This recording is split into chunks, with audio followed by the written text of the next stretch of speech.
I doubt it. Okay. A million people. Amelia, hey everybody, it's Monday, July 27th, 2026. It's the Fakeologist Show. We're starting on time for once at 8:30 p.m. Eastern Time, so good afternoon, good morning, and good night. And we are streaming live on fakeologist.com, fakeotube.com, YouTube, and we've got Mr. E for the first time ever. We're simul streaming on his massive YouTube channel. It's not massive. It is massive. It's small. It's smaller than it used to be. Well, you got 11,000 subscribers, and you got paid subscribers, including myself, that give a small token of our affection to your channel. And so we're going to see how we do pulling in some of your audience, because I don't think they're used to any live streams by you. And I think it'd be fantastic. It'll be great, actually. So I really appreciate you pairing up. And we're going to talk about a lot of things tonight. Anything you want to talk about. We're going to talk about Odyssey, the movie. You saw it. I watched your video. You said you liked it. I don't usually go to movies, but maybe I will go to see this on your recommendation. Yeah. And Frank came in earlier. I forgot to tell Frank he had the night off because I was just not paying attention. Oh, but you know, no, it's but join us. I do have to disagree. I mean, I actually said to Tim, look, you know, I've got stuff on, but I can do if you want. But he completely forgot about everything. I forgot about everything, but I wanted Frank to stay a minute to talk to you because you are a bit of a religious consultant. You talk about a lot of stuff, Christianity, and not only Christianity. You're obviously the leading transvestigator in the world. You do the best videos on the topic. I get a lot of flack from my community who thinks it's a waste of time. I don't, and I think you're one of my best guests. It's at least my most interesting guest. And we always have huge channels. But Frank brought up a religious topic, which is not my specialty. So I thought I would get him to ask you about it and get your take on it before he took off to do his thing. And it was specifically a video he brought up about the Noahide laws. And I'm really not a good person for Frank to talk about because I don't know. I don't really understand it. But Frank, tell Mr. E what you got, and let's get his take on that as well. So we've got a YouTube popped into my spot as it does because, like you, I'm very interested in the Bible and what it's all about. Mm-hmm. And it's Bubba News. And this fellow is saying that in November there is a group getting together to bring in this international organization. You want me to play a bit of it for Mr. E? To affect the Noahide laws. No, I don't need to see the video. Okay. But okay. Well, you know, this kind of stuff has been going around for a while, like 10 years. People have been talking about this Noahide stuff. It's kind of back again, I guess. I think Bush Sr. actually was said to have signed in the Noahide laws in his presidency. So that's 30 years, isn't it? Bush Sr. Wasn't it? Yeah, something. I remember making videos about this stuff, you know, a long time ago. Yeah. And somebody kind of, was it Bush? I think it was more recent though. Somebody else recently kind of signed it in. Was it Trump or Obama or Biden? I mean, somebody like recently did something else with this as well. Kind of, right? There's like a day, like an annual day, like they turned it into some kind of national holiday or something. Some kind of official recognition of the Noahide laws. I mean, you know, I haven't, I mean, it's one of these things that they kind of working on stuff behind the scenes, it seems like. And there, you know, it's not a biblical thing. There's these Noahide these Noahide laws are not really in the Bible. Well, that's effectively what this fellow says. He's well, really they're not in the Bible, but they're more of it's a Jewish, you know, tradition. When you say it's a Jewish thing, it is a Talmudic Yeah, yeah. Well, And that's what it's the same it's not thing. based on the Torah at all. It's Yeah, yeah. Judaism is not based on the Bible, actually. It's kind of yeah. references it, but it's more they prefer the the Talmud, and some of them Well, are into the I guess for the Kabbalah. avoidance of doubt with you, my view is that when the Romans sacked the temple in AD 70 or 76, whenever it was, 70, yeah. that basically Judaism got wiped out, and the people that remained were the ones that had listened to Christ, fled to the hills, and I would, so yeah. Basically, and yeah. I would actually. and Well, the people go ahead. we call Jews now are in fact Khazaris, and there's nothing Semitic about them. Yeah, that's possible. I mean, I would say Judaism began in 70 AD. And because what was before that wasn't really Judaism, that was more biblical. That was You know that what was I mean? followed. They were Torah keepers. Yeah, yeah, exactly. They were Mosaic covenant keepers, Whereas and they had the oral, the Pharisees and that stuff. They were, and they whereas were my supposed to be in the understanding new covenant. of modern Judaism is that the Torah is just a fantasy novel for children. Oh, that's how the Jews think of it? That's my understanding, or who effectively Really? I just think of as Khazaris and not Semitic at all, nor of the 12 tribes.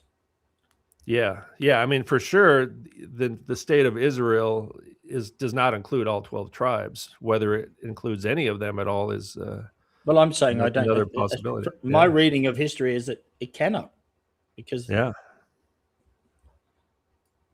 who are they? John Connor is agreeing with you. Every president since Bush Sr. has signed an executive order making the no-hide laws law, but have not been enforced. Yeah, yeah. They all have some kind of thing, and then these rabbis come into the White House and they sign something. Mm-hmm. I remember, so there's a photo of like Trump signing something, and all there's Jewish rabbis standing behind him.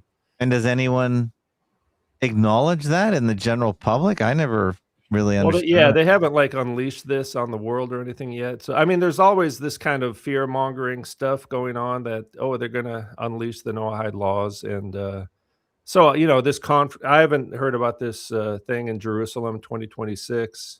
Okay. What they're going to do, what they're going to talk about, I have no idea. So I'll check that out later. But Sure. something to keep an eye on. They're But what I was suggesting here is that these things are put into place, and what it relies on is people not knowing about them and not refuting them, not rebutting them.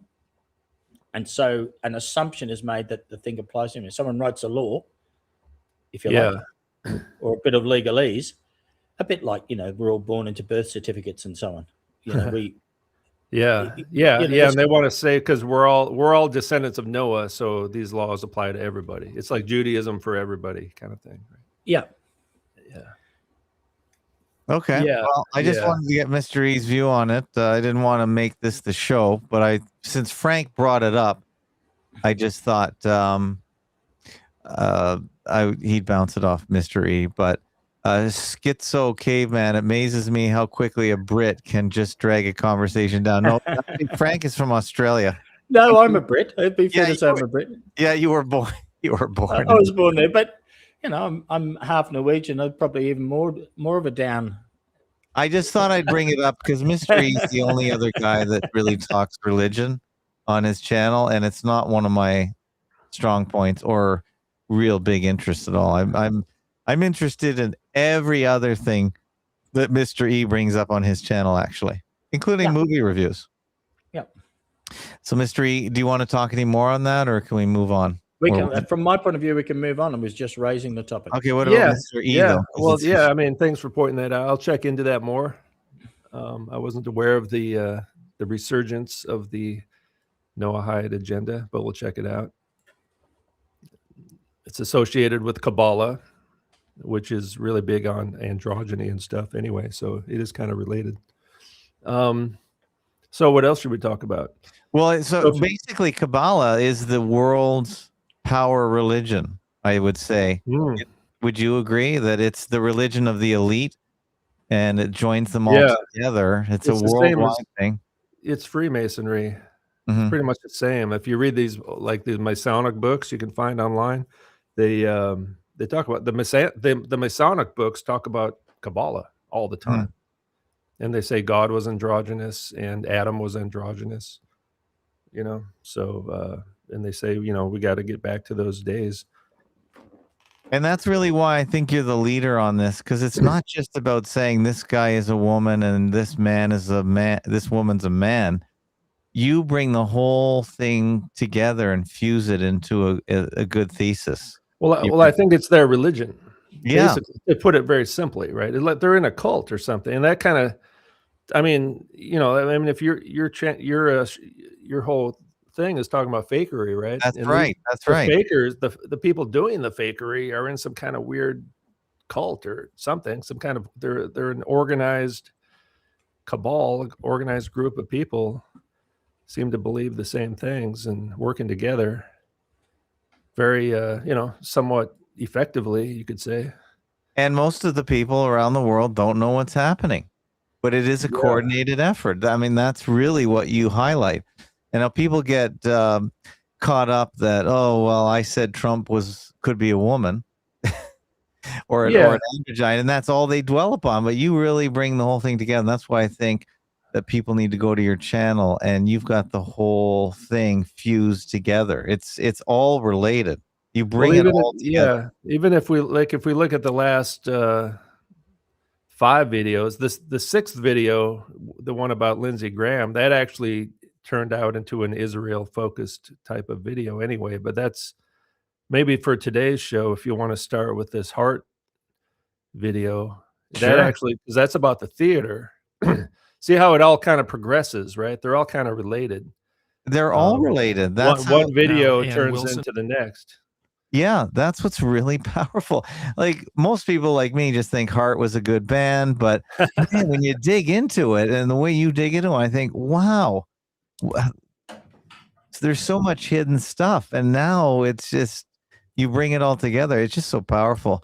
And by the way, we've got 56 live viewers on Mr. E's YouTube channel. I got 38. So welcome to Mr. E's extensive audience. I'm sure they're close to 1 million, isn't it? We're going to break the internet. Well, I hope so, because I really like when I have big YouTubers like Mr. E pair their channels. It's super easy to do. So anyone who does a guest on my show, I try and get them to make sure you do it. Yeah, you do it with other people too, right? Yeah, I try to. You're the biggest so far. No. Yeah, I was trying to do it. Oh, no. I was trying to do it in the COVID days with the Facebook pairing, because I was talking to one guy who had thousands of channels, but Facebook kept shutting the stream down on Facebook. It was so big, because we were talking about COVID back in the day, trying to get people to talk about their injuries. But man, that was a strange thing. But anyway, I want to keep doing it. So you've got is this Ann Wilson of Heart? Yeah. And you're on the Billy Corgan podcast, right?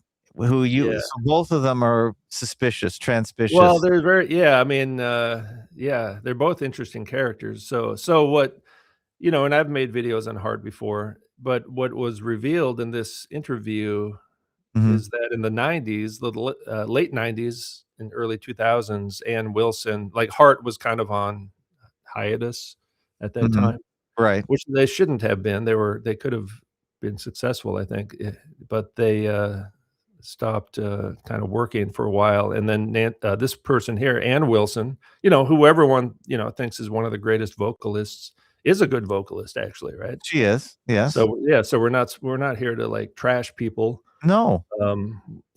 We have sympathy for the androgyne. Well, sorry, I mean, we just want to be aware of who the hell they are. I mean, I don't have any. Do we have a problem with this is comparative religions? Yeah, I mean, I don't think you are. I don't think you defame androgyny at all. You're just trying to figure it out. We don't like the dissent. It's interesting. Yeah. Tell us about it. If there's some kind of secret cult out there that includes all these kind of famous people, that's kind of interesting. Worth looking at. I guess. Interesting. Oh, there it is right there. Yeah. So this is what Ann Wilson basically worked at a drag show in the late 90s as a singer, which used the word chanteuse. And And then the word chanteuse is quite often associated. It's a word that drag queens use to describe themselves. And Ann Wilson was a chanteuse. But so in the sisters in the same boat, the same category. But so it was revealed, like this person is saying it. Like, so what kind of people work at a drag show? You know what I mean? Usually drag queens work at a drag show. By the way, I'm gonna play this on the exit. This was an amazing rendition. Oh, Stairway. It was. Did you like it? I think I saw it a long time ago. Yeah, they're pretty good at the Zeppelin covers. Yeah, because she's got the voice. Yeah. So I want to play that. That's one of my favorite pieces. But we'll get the copyright strike. Okay. I don't. I do. Yeah. Okay, I won't do it then. Okay, you're right. I don't have monetization, but you do, so I won't do it to you. So and it gives them kind of leverage to mess with your channel a bit. Okay, but, I won't play it then. The music is they're very sensitive. Like they pick up the music, not always the images, but the music is always picked up by YouTube. Yeah. Yeah, that's easy for them to detect. You're right. I won't do it. I forgot I'm simulcasting. Even if I play a song myself, a cover song, they'll copyright strike that. Okay, then I won't play it, but I'll link to it in my show notes. I got Bob Dylan. I got a Bob Dylan copyright strike once because I covered one of his songs. Bob was getting money from me, man. Gents, I'm going to go and disappear. Thank you, Frank the Salt Guy, for talking. I appreciate you. Have a good night. And hey, man, thanks for coming. Bye, everybody. Bye. Bye. There goes Frank the Salt Guy. Teatro Zinzani, that's the theater. This particular, I don't know if it's still going now or not. They may have shut down, but they're a San Francisco-based drag show, cabaret theater, and they did like magic and circus acts kind of stuff. Yeah, probably kind of relatively entertaining in a certain type of way, I guess. And these are just, there's. I mean, do they kind of look similar or not? Of course, yeah, absolutely. Everything is very similar. You got kind of the larger ones, Exactly. By the way, Mr. E's large audience tonight. If you want to talk to Mr. E, you can just leave a question in the chat. That's probably the easiest way for him to scroll through and take a peek at your chat. But otherwise, you can phone in. You see at the bottom of the scroll of the screen is a scroll bar. It's got the phone numbers. You can call in. We'll talk to you if you have a question for Mr. E, and make sure the question is clear and concise. If you want to join the studio, you can. You just type in shortfake.com/restream, and you'll join the studio, and you can talk to Mr. E as well if you have a question.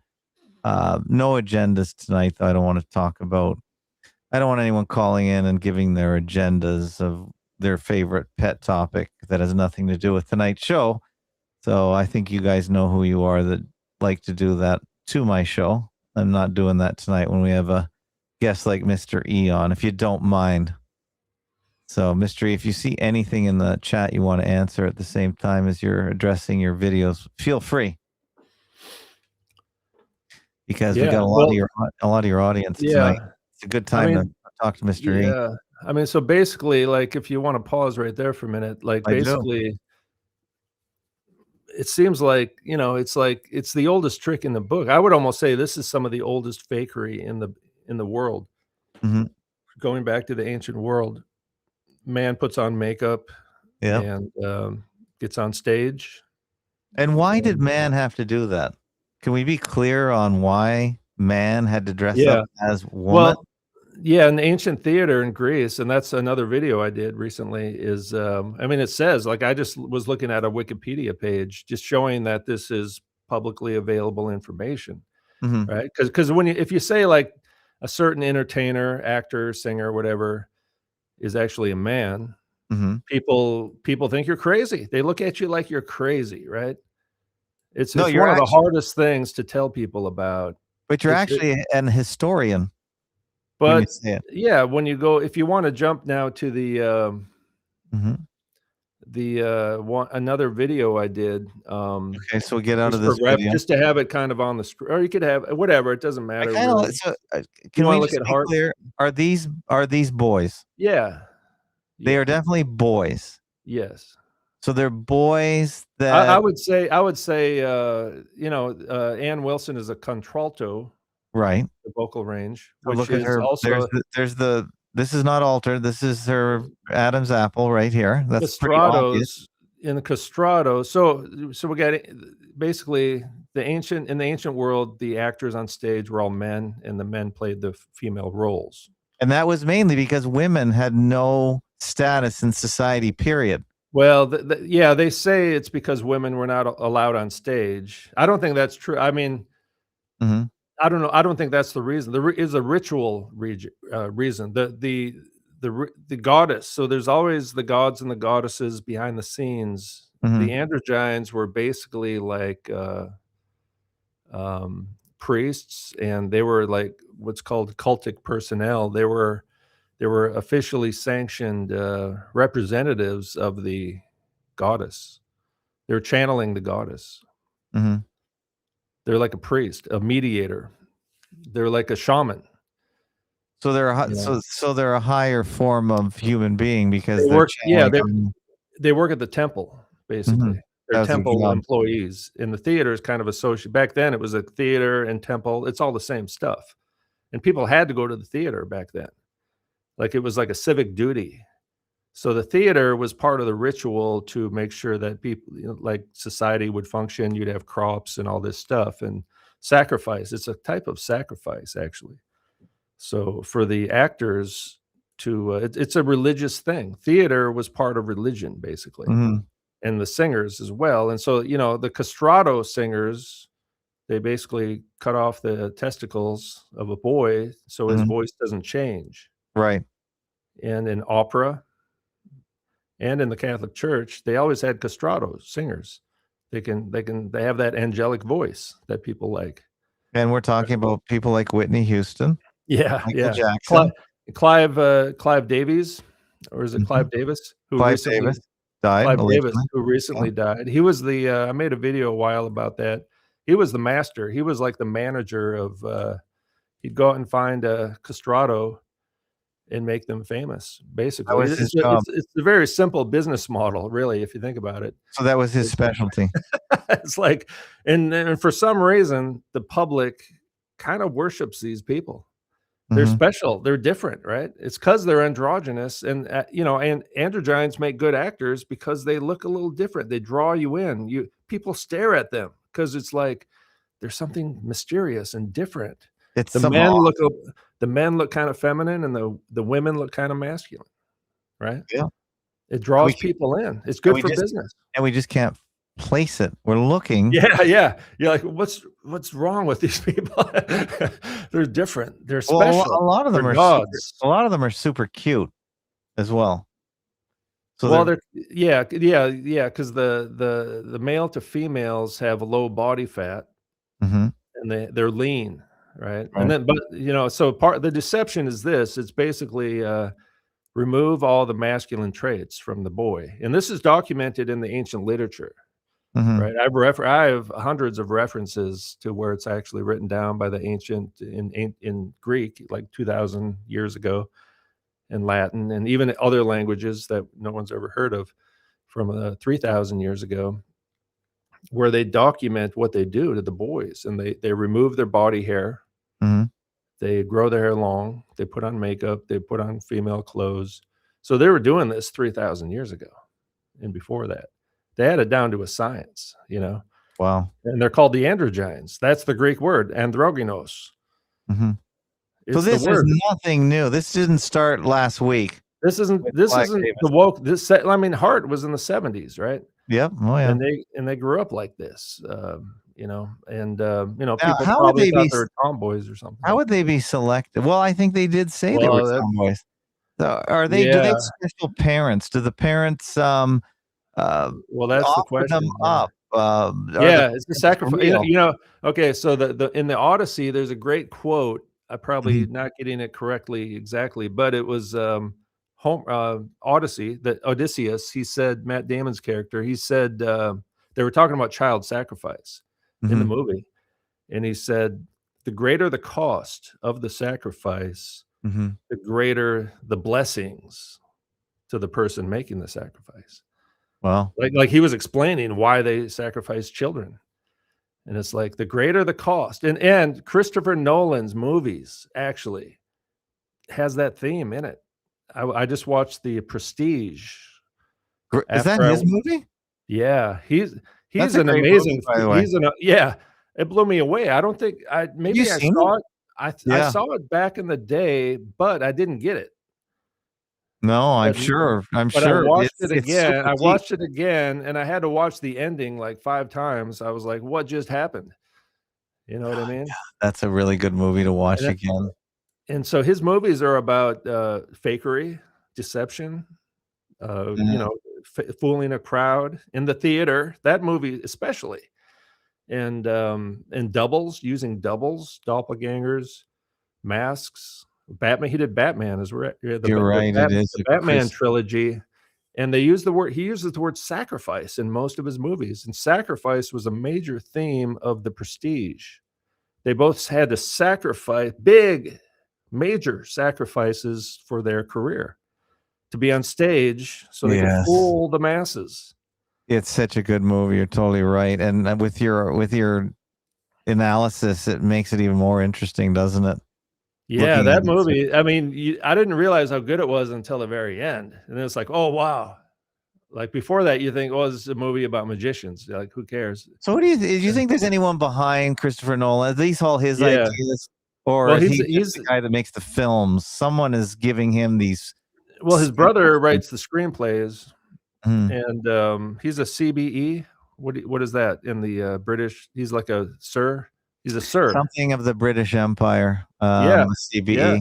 yeah, he's one of those dudes. So yeah, he's probably in the secret society. I mean, I can't make that as a claim, but he has this, he has this kind of elite aura about him. He's very well spoken and wears a suit all the time. And So he's British.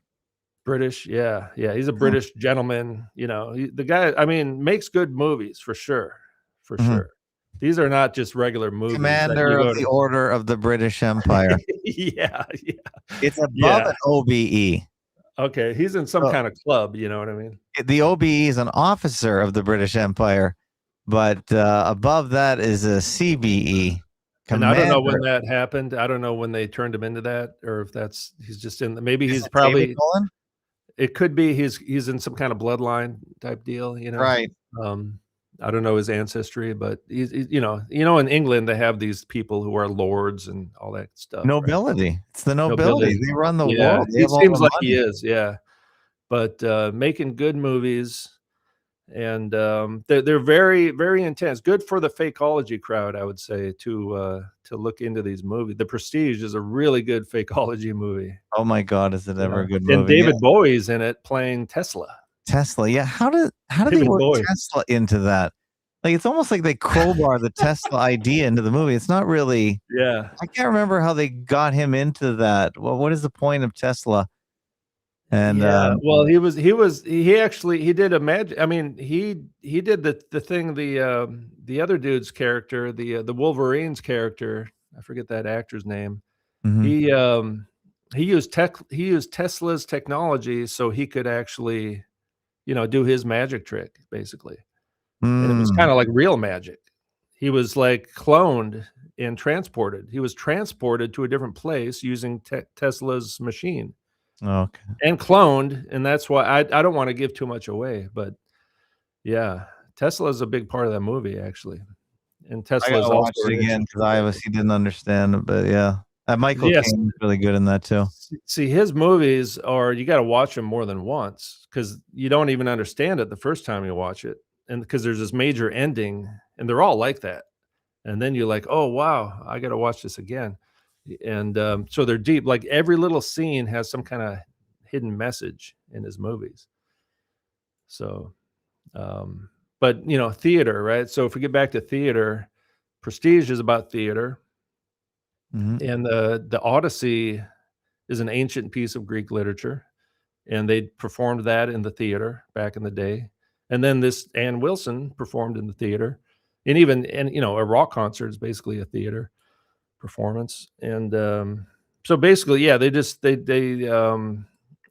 for this here, for this band Heart, I would say for some, it's kind of a gimmick, and it is kind of similar to like the Ladyboys, right? The Ladyboys, what I kind of realized by kind of seeing them up close recently at the festival, I went to an ancient pagan festival. I didn't know what it was going to be, but I just went there with a camera and documented what I saw, which I uploaded the video, which everyone hated. But it's just this. It's the Ladyboys are kind of like tricksters. They put on the makeup and they make money. Well, they're very much. I mean, it's that simple. If a man puts on makeup, they can make money doing certain things. Whereas if they didn't put on the makeup, they cannot make the money. And I think that describes a lot of the entertainment industry. This band Heart, I mean, they're pretty good. What if they would have just been? What if they would have just been regular dudes? What if they were just a hair band? They would have been just another hair band, right? Well, they started in the 70s. I mean, maybe it would have been strange to have Ann Wilson with such a high voice, maybe dressed as a man. Although there are some singers that do have the same register of voice, some alleged male singers, but it's a gimmick. It's a bit of a gimmick. You know what I mean? Just like the female athletes who are actually men. Yeah, for sure. Yeah, it's a way to bring some hype. Look at these there's two basketball stars, the WNBA. There's two that are famous and nobody knows the rest of them, and they're both dudes, Yes. And then Trump is talking about ending transgender sports, and then but he didn't end anything. Maybe in high schools and stuff, which is good, Yeah. But yet he has his own relatives are still very transpicious, all of them. Yeah. There's certain ones that, I mean, I'm even afraid to talk about one of them because it's like the next Taylor Swift. Kevin Bound says makeup is a deception, which is true. Yeah. Even women use makeup deceptively to a certain extent, right? I mean, by the way, did you say Christopher Nolan is a CBE, not his brother? Yeah. Yeah, his brother is a scriptwriter, helps him. Yeah, his brother writes script, and then they work in a team, right? So he's got his cinematographer, he's got a whole team of people working with him to make these movies. He collects very talented people to work on the movies. He uses a lot of the same actors and stuff. So it's not like him doing it alone, but I guess he's kind of the leader. They call him the leader. In fact, a lot of the actors in the interviews, they refer to him as the leader. Mm-hmm. Squirrel often says Order of the Garter is higher than any of the lords or knights. Yeah, actually, being a sir, he's knighted. So, he's a knight. Yeah, he's a knight. Yeah, a sir is a knight. That's how it works. The Dark Knight. Yeah, exactly. He made two movies, The Dark Knight and then The Dark Knight Rises. That's right. So he became a commander of the Order of the British Empire in 2019. And he was knighted in 2024, so that allows him to be a sir, which is It said it's a higher honor, and Squirrel often says Order of the Garter is the highest Order of the Garter. Is that like a garter belt?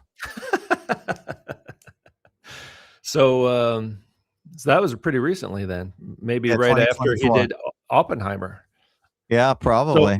So people have made the connection between the Trojan horse, which kind of destroyed Troy more or less, and Oppenheimer, the nuclear bomb thing, but I don't know, maybe. But yeah, Oppenheimer, I saw that, and I sometimes if I watch a movie at home, I'm like reading a book and I don't pay close enough attention. I'll probably have to watch all his movies again if I really want to understand. Oppenheimer was hard to get through. It was not that good. I went to see it in the theater because I wanted to hear the sound of the bomb in 82D because we were in one of those theaters with the extra sound. Yeah. And I wasn't exactly blown away by it, but that was the highlight, was when they made the big rumble. That's what actually. Oh, the sound. That's cool. The sound of the bomb being tested in New Mexico. That's why Yeah, that was it. Yeah, I mean, it is kind of funny they make that movie now, and there's kind of the nuke narrative going on now again. But Yeah, let me just finish with the Order of the Garter because it's kind of funny because I love all this Garter. crap. The Order of the Garter is the highest and most senior order of chivalry in the British honor system. A key few points. Founded by King Edward III in 1348, making it the oldest order of chivalry in Britain still in existence. Precedence, it ranks above all other British orders, including the Order of the Thistle, the senior Scottish order, the Order of the Bath, the Order of St. Michael, and St. George Royal Victorian Order, and the Order of the British Empire. Membership is limited and personally in the gift of the monarch, not on ministerial advice, unlike most other honors. Traditionally, the sovereign plus 24 companion knights and ladies, along with royal members and some foreign monarchs as stranger knights/ladies. Post-nominal letters. Members use KG, Knight of the Garter, or LG, Lady of the Garter. So it's a big deal. I think these are a real thing. I think the whole idea of the king is a big deal because I live in Canada. We have a king. It's the King of Canada. Yeah. It's not a joke. Yeah. I live in a kingdom. I'm sure. No, it's very serious. You get killed if you say the wrong thing. Yeah, For sure, for sure. It's not hyperbole. That's fact. it's not just it's a decorative anachronistic idea. It's real. They have real power. There's fear. The people are, well, yeah. There's a respect. Nobody's It's not like the U.S. Like you can say anything about the president, more or less, and they in do. the U.S., but and they you do. cannot do that in other places about the king. You know what I mean? So yeah, but what were we talking about here? Okay, so yeah, so the Odyssey. Yeah, we'll go to the Odyssey now. People, that's the title of tonight's show. I'd recommend seeing it in the best, like in the IMAX quality kind of stuff. You know, I saw it on kind of a cheap theater. So you think it's worth paying for and getting the full effect? Yeah. Did you know what you were? So you weren't really expecting much. Well, there's no IMAX theater where I live. No, I know, but I'm saying when you went, you weren't expecting much from the movie. I was not, because I was brainwashed by the conservative right-wing propaganda. So what, they don't want you to see it? I guess not, because so they had the culture war thing, right? Mm-hmm. Let's go to the theater video. Okay, we'll go wherever you want. Like, I don't want to look at myself. No, I don't blame you. Or the Goddess. That's a good one. Where's the theater video here? That one there with Matt Damon. The Matt Damon one on the thumbnail. The second one. Theater is a drag. Theater is okay. Yeah, okay. This is the one. Yeah. So remember this movie, by the way, with the thumbnail. Mm-hmm. Oh, by the way, that person there on the bottom, that's a female. That's the stunt man. No, this is the movie. This is the video. Theater is a drag. Okay. But apparently that person there on the bottom, because they had to make Odysseus look small to make these soldiers look bigger, and Matt Damon used a female stunt double sometimes who was kind of ripped, and she was 4'11", and I think did I send you the video on that? You sent me one. Yeah, I saw it before that too. You saw that? Yeah. Some cute little girl from Canada, I think. And he said that that girl had like these huge biceps. Right. She was she was a workout person and all that. Yeah. Mm-hmm. Yeah. Anyway, but so that Matt Damon, so the thumbnail comes from that. Remember that movie? I think it was called The Good Shepherd. Okay. With Matt Damon, and it was all about the CIA. Oh yeah, I think I watched that. Mm-hmm. It's pretty good. And then that scene, Matt Damon. Well, it's about the CIA, the origins. No, I know, but what was the plot line? Because that's it, really. The plot is it's kind of ambiguous, actually. It's it's a story about these, and Angelina Jolie's in it, and Robert De Niro. But it's just kind of about the origins of the CIA, how it started. But he gets recruited. The Matt Damon character gets recruited into the CIA, which was called something else back then. while he's in drag backstage of a theater. So he's Was it the so that ONI? so that thumbnail Naval Intelligence? Yeah, so exactly. Yeah, so he's on stage in drag in that scene, and then he goes backstage, and then they say, "What does it feel like to be a woman?" Mm-hmm. And then I forget what he says, and then they take him into like this secret society ritual. Oh, that the Skull and Bones thing? Yeah, Skull and Bones type thing, and then he joins the CIA while basically so the drag is part see, that's the, they call it the, Eleusinian mysteries. Mm-hmm. It was a certain type of thing that, it was basically a cross-dressing ritual and even a castration ritual, and people were initiated into the mystery Can we cult. play that scene? Well, we it's play it? somewhere on YouTube, probably. I don't think I put it in this video. I just used it for the thumbnail, I think, because Matt Damon plays Odysseus as well, right? So, Man, he's one of these look actors. for I don't know what you'd search for. I put drag scene. Good Matt Damon recruited into CIA. Matt Damon in drag. I don't see it. Maybe is that it there? Skull and Bones part. The Yeah. Good Shepherd. That looks funny. Yeah, if they started it. Yeah, there he is right there. See? He's in drag. I mean, that's intentional. Accept. He accepts. Wow. How does it feel being a woman? Why do you want to know? Is that a British thing? I will remind you, you have all taken an oath of Skull and secrecy. Bones right there. Yeah. You have been chosen to become members of America's most secret society. So that's a real thing, huh? Skull and Bones. They use the word secret society right there. Yeah. But so it's a real thing, you figure. Members have included a president. You remember that George Bush and John Kerry joked about it, remember? And then the guy in Meet the Press, Tim whatever, asked them, Yeah. is that a real thing? And then he died soon after. Yeah. Mm-hmm. Yeah, I mean, yeah, it's a real thing. I mean, you know, and what is it? Is it Yale? These kind of places, they have these things. So that's not a joke. That's not because they make it be a real thing. Yeah, Mhm. it seems to be real. But it's, you know, I mean, these go back thousands of years. So basically, yeah, so theater is part of it.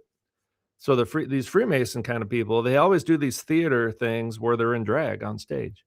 Mhm. So androgyny is their religion. I wouldn't, you know, so I think that Freemasons at the high levels are probably castrated, the Yes. men, and then there's a lot of androgynes, you know, male to female, and there's probably female to male component as well. It's ritual androgyny. It's the balancing of it, because I think what it is, and if you want to go to the goddess, so this is the history of theater, more or Yeah. less, real simple. Wikipedia, there's footnotes, and I have other research I usually look at, but for the people who have cognitive dissonance about the whole topic of androgyny in theater, well, androgyny has always been associated with theater, always. And there's a line in this somewhere in this video where it says men were expected to dress like women. If you think about theater, it's like Halloween. Like every day is Halloween. They're always in costume. Yeah. An actor, and I've never been an actor, right? I had friends who were in the theater in college, and like it's a different deal. Like I played music, right? So I understand music, but I played, you know, performed on stage playing music, and I get that, but I don't understand acting and theater. Like I just don't have the talent for that stuff. So I don't know what it's like to be an actor or what they're doing, but there's something with this whole acting and this whole theater thing. I think theater is a cult, more or less. Like at the high levels, they're in a cult, and part of their cult is channeling. So this is very interesting, I thought. Like Now this is a guy, by the way, right? Yeah, of course. I mean, that's a guy. I would say that's a lady boy. Yeah. I mean, if this person were walking down the street, everyone would be like, "Oh, look at that! It's a lady boy." Is this the same person? I mean, that's Zendaya. But that's the same person as just before. As allegedly, yeah. Yeah, looks sort of different, but I guess it is. Well, it's the makeup. The magic's in the makeup. Yeah, right? it's hard to tell. Magic Man. And and Zendaya is basically like the Taylor Swift of actors these days, right? Probably one of the most famous actors for some reason. Not a good actor, in my opinion. Spider-Man is coming out soon. Yeah, Dune. my daughter's going to that one too. She told me she's Yeah, Zendaya is just really kind of like disgusting in many ways. Euphoria, Zendaya was kind of the lead actor in that, played it basically, and there's a line Zendaya said, "I'm basically just a dude." Like in the Yeah, you story. pick up all those lines, don't you? You grab all of those and you just assemble them into some Oh, compilation videos. can you Like, pause it right here? yeah, it's But yeah, paused. go ahead. Yeah, it's Yeah. paused. Yeah, Yeah, Miley yeah. Cyrus. She tells you over and over again. So this is their religion right here. This is who they think they are. They're genderless spirits. Just a Mhm. spirit soul. So basically, like even the Greeks believe this, and they believe they are immortal spirits. Their true self is a spiritual entity, and they're just inhabiting the body for now.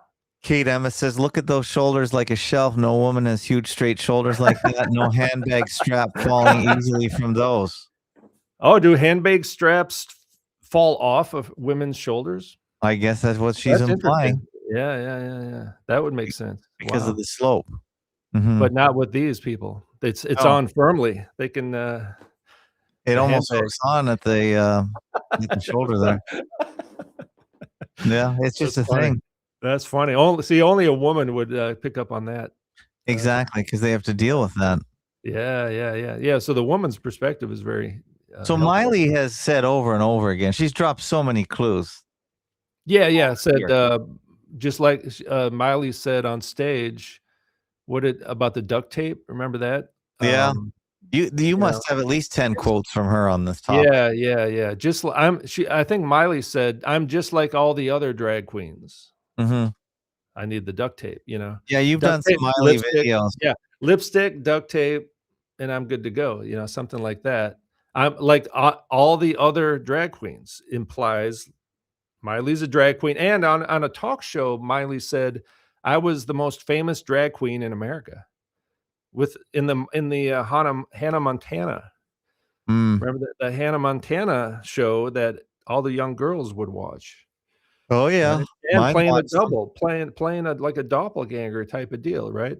That was Like the theme of the show, I think, right? yeah, like a schoolgirl by day, and then a famous singer or something at night, and then a drag queen. So Miley Cyrus said, "I was the most famous drag queen in America." So And it's very true, very true. so just to be clear, this is a boy. And Yeah. this is a boy, a Miley castrato. Cyrus has told us. So it's a castrato. Does she Well, have that's probably. That's something we don't know for sure. We can does she have a voice? Well, Miley Cyrus does not have a great voice. Oh, okay. Not But a good singer. Not a good she's one of singer. the hoarse voices, right? Is that Miley Cyrus has a very low voice. it's Pretty even- much like that.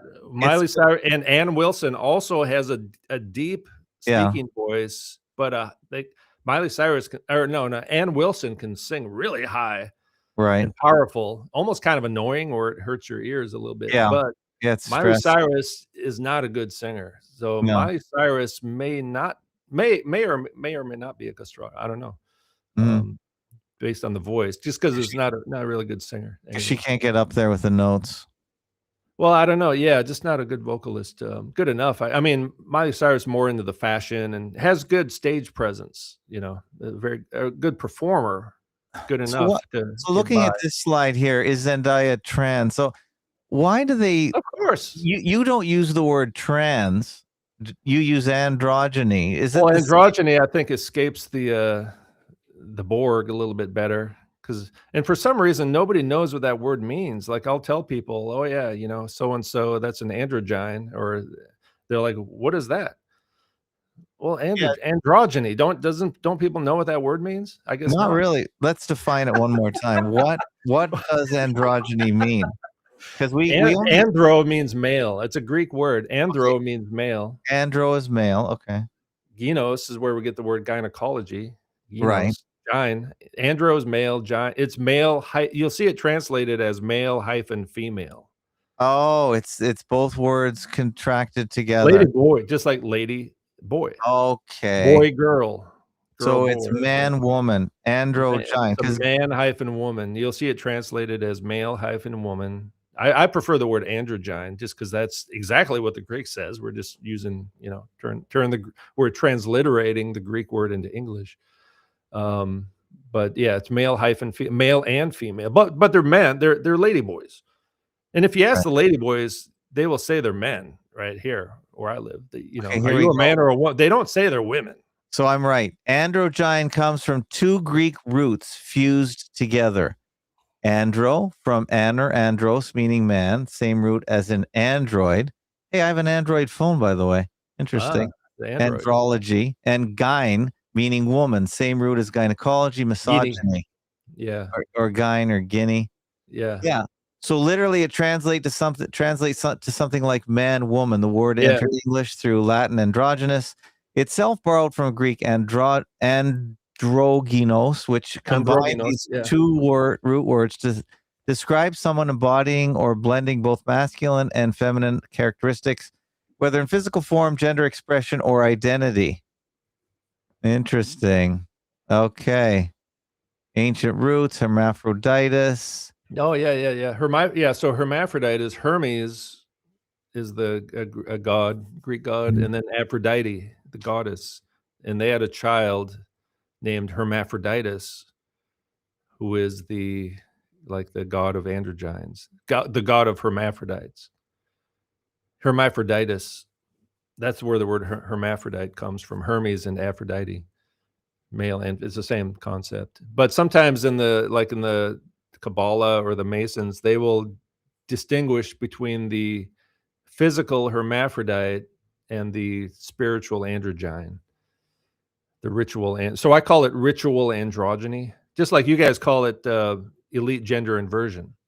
Well, yeah, I haven't used that. Was Somebody coined that. I didn't coin that term. I've used like 10 different words for this because it's not really out. Nobody knows about this. So it's it's like a new science, a new it's a new topic of study here. I think Unreal brought it up to me back in the day. So it's fantastic. That's a good term.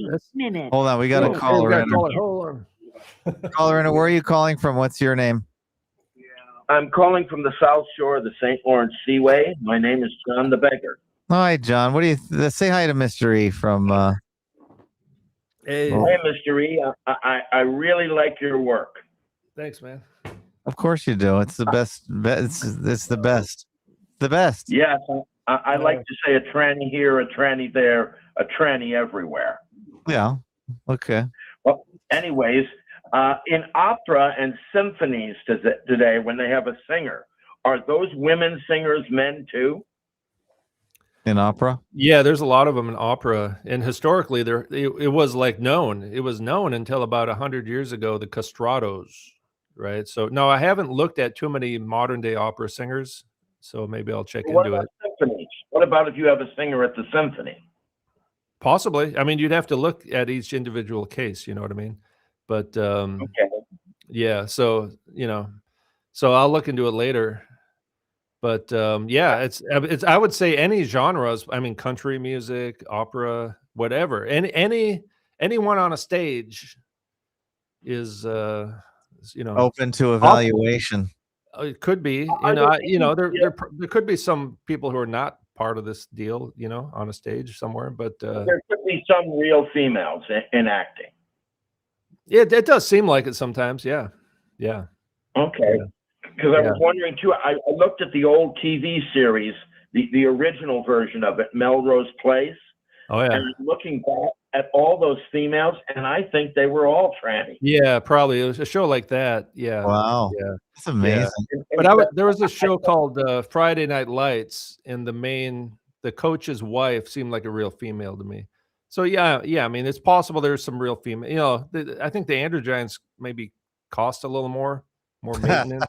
Yeah, they need the higher budget. A lot of maintenance. You gotta groom them and stuff. All that makeup. I think most of the actors on Melrose Place were homosexuals too, gay people. Mm-hmm. Well, yeah, I mean, I think Hollywood is it's the same cult that was back in the ancient theater, right? There, it's magic, sorcery, witchcraft. They're into the occult, and androgyny is part of their main rituals. So yeah, it just comes with the territory, and that was my point. Is like this whole woke left right type of conversation is kind of it's out of context. You know what I mean? It's a political divide that's kind of missing the main point, really. You know, a lot of women try to look like the actors and the actresses on TV, and they can't. And the reason is they're real women. Exactly. Yeah. Real women, I think, because they have wider hips and stuff, It's and they bad carry for more girls. body fat. Yeah, It's a lot bad of for girls. That's very bad for girls because they're looking at something they can't be. a lot of women they're getting all this surgery, and they're starving themselves and doing Well, now all this they're on diet. the peptide injections. The Ozempic. That stuff is probably just so deadly to people that they don't know what they're I used to doing. get all these emails from women like thanking me, like, "Oh, thank you," Yes. and I was like, what's the big deal? Like, I didn't really get it, and it's like, "Oh, thank you for showing me I've been trying to live up to an impossible ideal." Yes. Yeah. You should be Definitely. celebrated. And You're saving lives, quite frankly. probably are. You probably are. Probably is, yeah. I tell my girls, I said, listen, stop looking at these people. They're not good for your brain. Stop worshiping them. Stop the idolatry.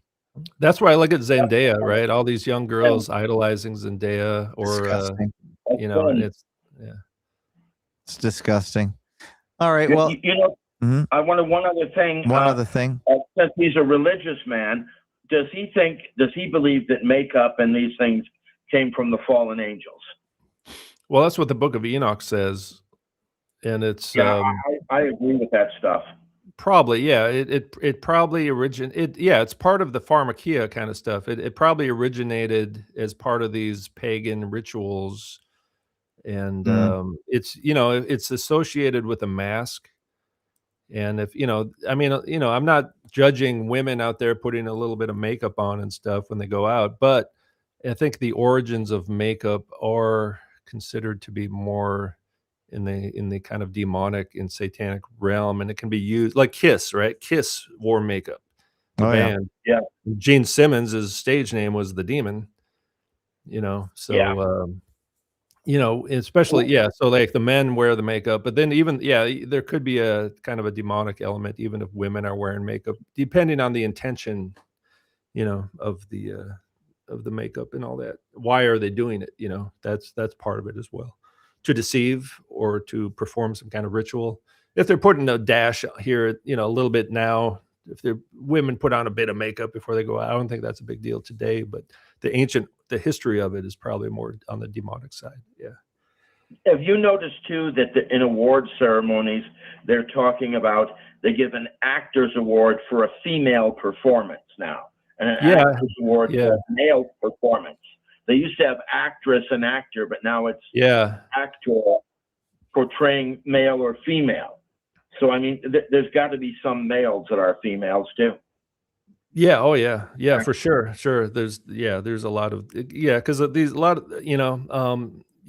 I might do another video on someone. A lot of these actors they're so short, and they have this kind. If you look at real FTMs, they kind of resemble the FTM side of things.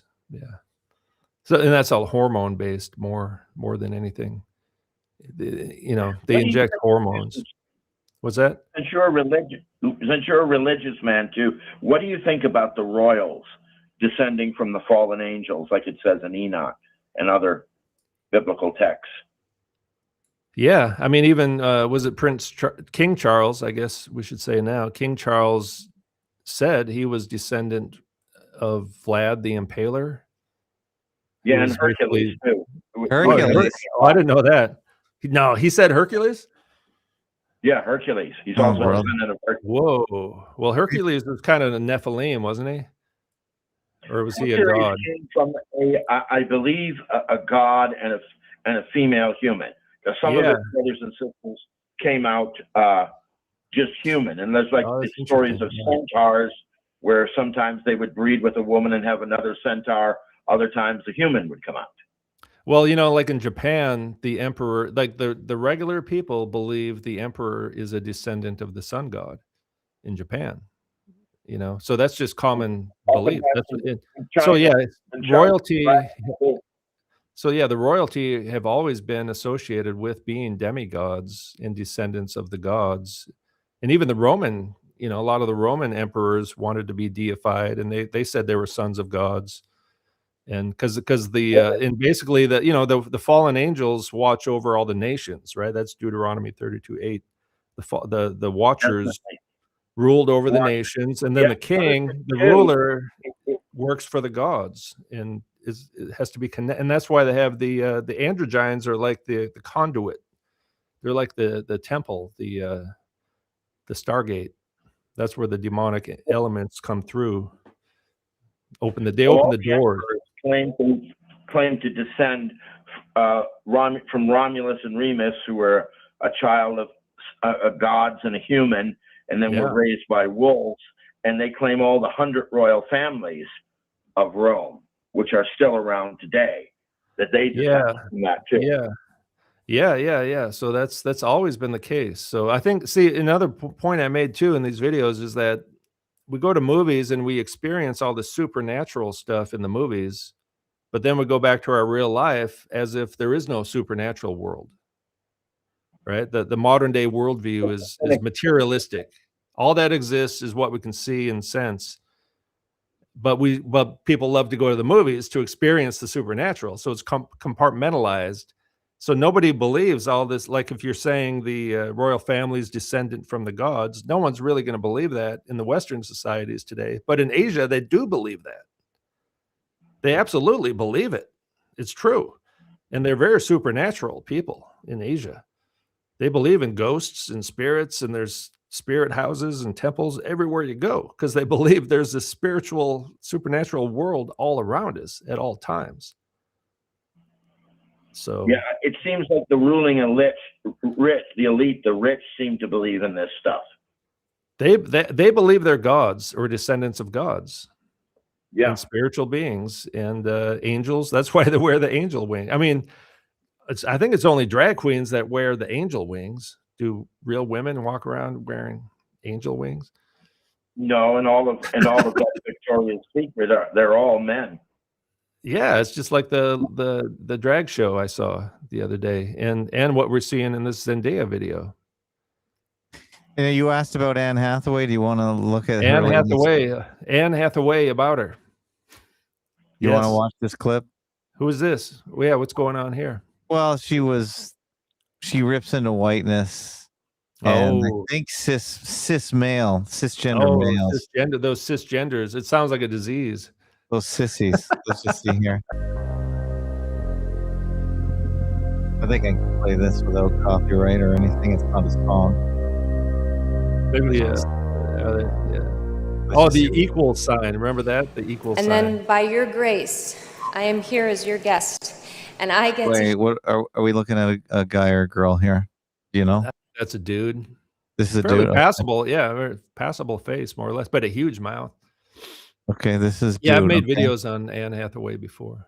Okay. Hear Chad Griffin speak, and I get to hear Sarah. This is from 2018. It says here. So yeah, this equal. Remember this equality thing? That's androgyny.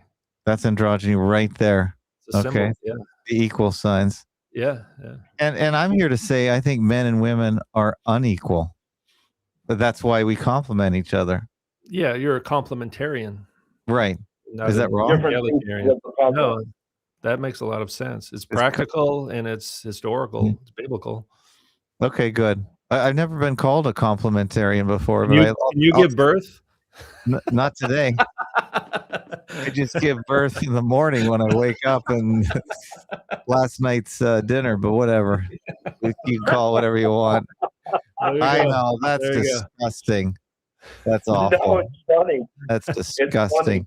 What a disgusting host. Hold on a sec. McBride speak, and I get to hear Joe Biden speak. Okay. All right, let's get started. Ladies.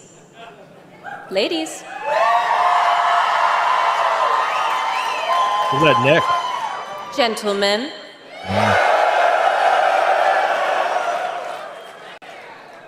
gentle them. Oh! Whoa! Can we stop a moment? So they call them they, right? This guy has inserted some funny clips. Yeah. Yeah. So they, right? They use Yeah, the word that drives me nuts. I'm hearing Well, more and more people use yeah. that, by the way. There's a lot of actors that use that pronoun. And what I thought is, like people have said, well, it's like legion, right? Legion of demons inside of them or something. Yeah, Because it's grammatically incorrect, right?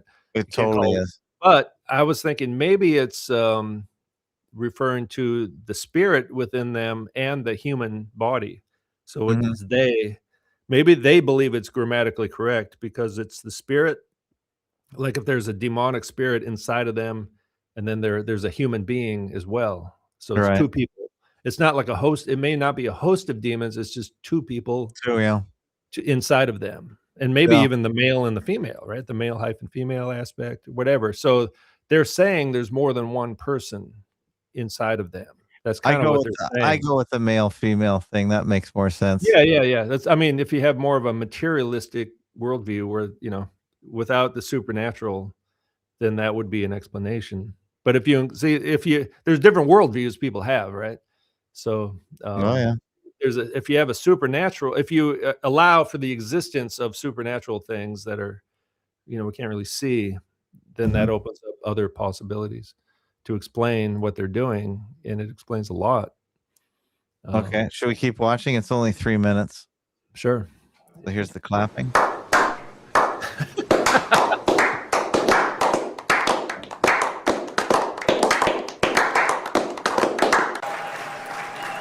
So I've been thinking that an award is only as meaningful as the community that gives it. So let's talk about you. Let's talk about this community.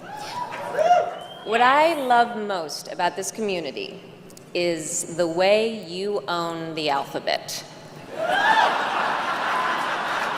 L, G, B, T, T, Q, Q, I, A, P. No letter left behind. Oh,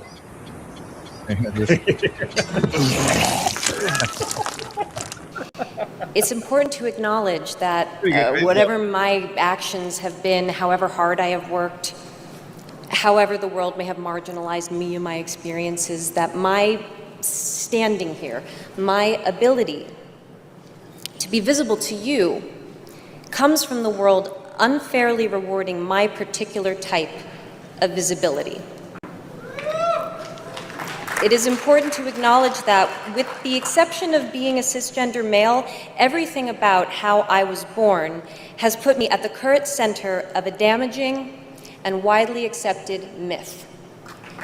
That myth is that gayness orbits around straightness, transgender orbits around cisgender, and that all races orbit around whiteness.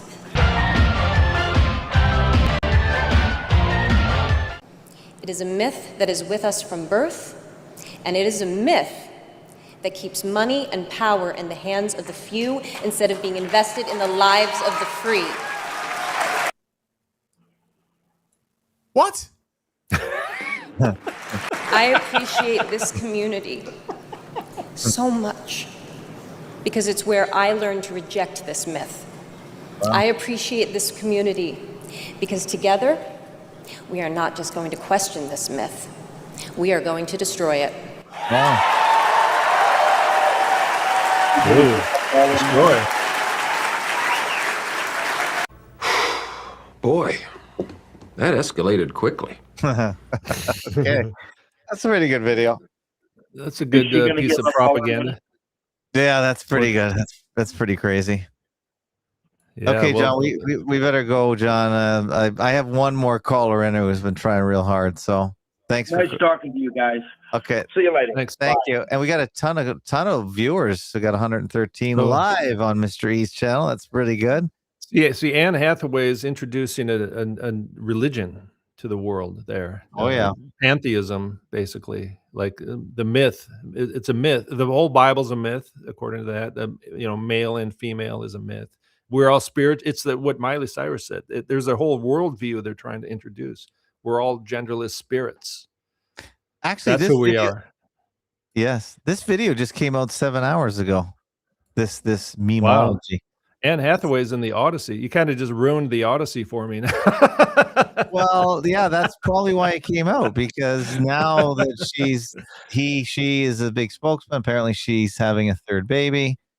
Oh, really? Oh, yeah, that's right. I saw pregnant. See, that's it's the ritual androgyny pregnancy ritual. Yeah, The fake baby ritual kind of deal, giving birth to something. Who knows what?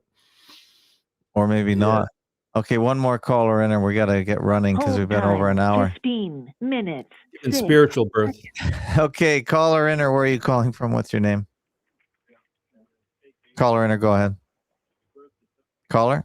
Can't really hear. I know. Turn it up. Brian from Washington. Go for it, Brian.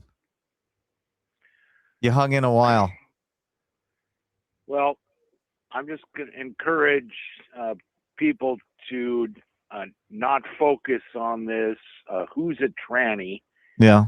That you're insisting on is of the utmost importance. I heard on, I think, yesterday's broadcast. Hold on, no. We're talking just Brian. Mr. E is our special guest. Please don't talk about yesterday's show. It's about Mr. E today, so don't take us off topic. I'm going to catch you early. Okay, well. You have a question for Mr. E, please. I said at the beginning, please keep it topical. I'm wondering if he had possibly seen a really graceful YouTube called "Why Are So Many Americans Saying This About Israel?" So, what does that have anything to do with tonight's show? Well, does it? Because I know you like to take the show in your direction. So please ask a question to Mr. E before I hang up. Okay, let's just assume that he doesn't know who really graceful is, an American, although Mr. E chose to split the country and go and hide out as fast as the next bunny rabbit. I can run away. That's Mr. E, but there are some of us here in the United States absolutely insisting our job is here. Yeah. So, well, okay, he left the country. We don't need to know the reasons. It's not part of the show. Do you have a question for Mr. E? I'm wondering, you enjoy a good movie. Have you ever listened to Sometimes a Great Notion, available free on YouTube? What is that about? It's about an extremely crucial subject involving, do you want to be part of one great big kibbutz of workers of the world union, or do you want to have any leanings towards a JIPO type existence, owner operated, I run my own show, or are you drawn towards this the world needs to be leaning towards a huge one great big union? This is a lot more important to me than who's a tranny. Okay. Well, next show you can call in. Thank you, Brian. I don't know why you waited 15 minutes to piss off the entire audience, but that's sorry about that. That was a oversight, Mr. E. I got another caller in her though. 1 minute, 17 seconds. Caller in her, where are you calling from? What's your name? Hey, my name is Anna, and I'm calling from Oakland, and I have a question. Anna from Oakland. That's good. Is this online? Is this live now? You're live on the air on YouTube and Fakeologist. Okay. You're all over the place. You're nationwide. Go for it. What's your question, please? So my question is, So Mr. E was talking on one of his recent videos in relation to the movie he just watched, you know, with the movie that I thought was cool, that he was like, he's not so upset about certain things in the world or certain shenanigans in Hollywood. He was able to say, hey, this is actually a great piece of Yes. movie making and so on.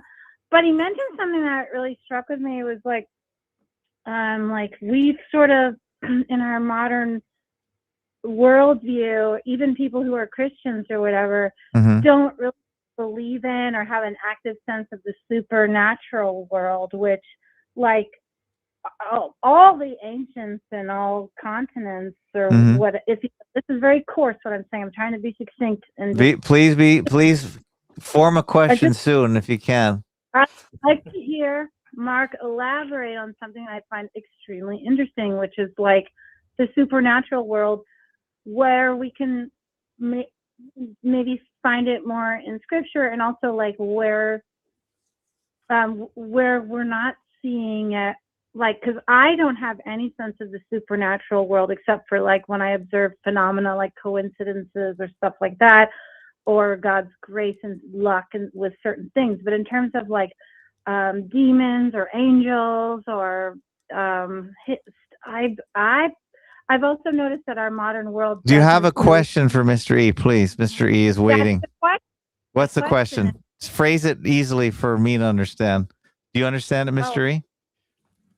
I wanted him to elaborate. My question is just to hear him elaborate on that, because it's mysterious to me. Okay, Mr. E, can you elaborate on that? Well, I mean, it's kind of what we're talking about. The worldviews, you know, everyone in the ancient world had a supernatural worldview, right? More or less. They believed in, you know, spiritual beings, angels, demons, whatever, throughout every culture. That's why they have all these temples and all that stuff, right? They worship these gods, which were, you know, that was the worldview. And then the Enlightenment came along, and now we have a so-called scientific worldview that gives us stories such as the globe and evolution and these kind of things. You know, they tell us that people are flying up to space in rockets named after goddesses like Athena, or Artemis, I guess I should say. Artemis, right? The Artemis rocket. So it's we believe in technology is going to save man. That's the modern day worldview, and that's why children have to get the ritual purity injections, and that's why you know, injections are going to save us, and technology will save us, because we've lost the supernatural world. Even Christians believe in a lot of scientific stuff, you know, like the globe, and they don't really, you know, they don't really have much of a supernatural worldview. They don't believe in you know, a lot of the stuff in the Bible. Even Christians will try to explain away based on because culture always affects, you know, some kind of worldview. Our worldview is always being defined by the culture we grow up in. We go to you know, we go to school and we get indoctrinated, and we're told what is real, what is not real. But is it that way? You know. So right. But do you think that, like, when people who are like into the Crowley theosophical stuff, when they do their shenanigans with seances and Ouija boards and whatever things that they do you think that that demon world is real? And I've heard a couple of people say that, like, seeing is believing, it's real. Yeah. And so, or do you think it's like, and there's also such a thing as people at the Ouija board who are like, sort of like kind of wanting to, you know, make it, you know, move across the table or whatever. But so do you think it's possible to call up things like that? Well, I mean, I've heard people say that it's real. People who have done that kind of stuff. I've never done that kind of stuff myself, but you hear people who have. You see these people who come out of that stuff, and then they talk about it in the past, their past life, and they say that they believe it was all real. And they're doing it for a reason, right? you know, if Aleister Crowley was doing all that weird stuff for and Jimmy Page, you know, they're doing it for a reason. Maybe they got to write another song and make a great album. They got to make a sacrifice so they can be famous, Right. so they can create their art. I'm wondering if all of that is just superstition and a testament to our own mental powers here and now, or if there really is. I mean, Well, why do people? It's like, yeah, a lot of people don't believe God is real or whatever, and it's like sometimes you have to experience, you know, something before you believe it. right. And it is mysterious, but that's my point, is that so if nobody believes in the supernatural world, then why do we go to movies that are all about the supernatural? Like half the movies made include supernatural elements, so people have a hunger to experience this stuff somehow, and it's compartmentalized. Okay. You know, a movie theater is like a temple. You go into the temple to experience the supernatural. That's what's going on. The theater is a very important part of society, whether it's a movie theater or whatever theater. Yeah, you elucidated. You're asking a deep question. It's a little too deep for this. Okay, all right. It's I very need more deep, coffee. Yeah, it's the morning where he is. But thank you, and thank you for calling. It was pretty good. Good question. At least you were sort of on topic. I appreciate that. Okay, bye. Call back again.